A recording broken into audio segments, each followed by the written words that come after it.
Il fait encore très chaud au Québec en ce 14 juillet, 33 degrés à Montréal avec un humidex de 42, une chaleur étouffante qui donne pas vraiment envie de sortir. Et cette chaleur extrême, on la retrouve dans plusieurs villes du monde qui sont normalement prisées par les touristes. On parle de 34 degrés à Paris, 31 degrés à Barcelone et 32 degrés à Athènes, sans compter l'humidex. Et pour échapper à cette chaleur, les voyageurs se tournent de plus en plus vers des destinations plus froides, loin des plages et du soleil de plomb.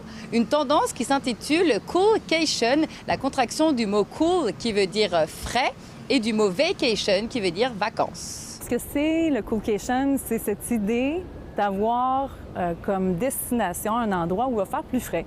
Ça peut être en montagne, sur le bord de la mer, mais dans un endroit plus frais, en forêt aussi, donc dans les lieux ombragés.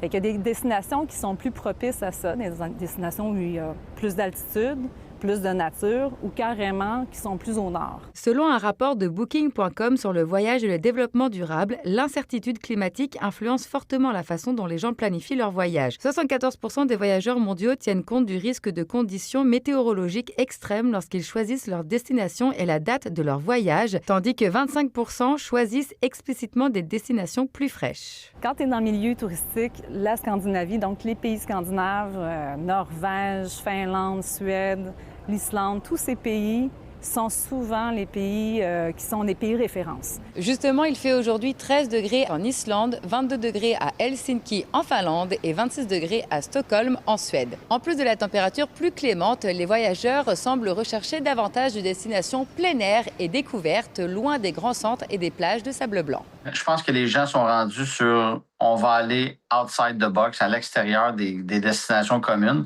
Et c'est pour ça que je pense que l'Islande est un des voyages particuliers à faire.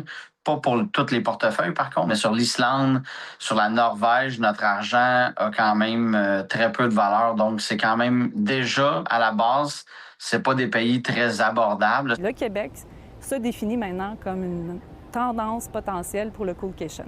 Parce que même au Québec, il y a déjà plusieurs zones de température. Il s'agit de voyager un peu en retrait des zones urbaines, que ce soit vers la Gaspésie, le Bas-Saint-Laurent, les Laurentides, Charlevoix, Côte-Nord. Ce sont vraiment effectivement des régions qui sont plus fraîches. L'été dernier, la région de la Côte-Nord a enregistré un nouveau record d'affluence avec près de 108 000 touristes, une hausse de 20% par rapport à l'année précédente.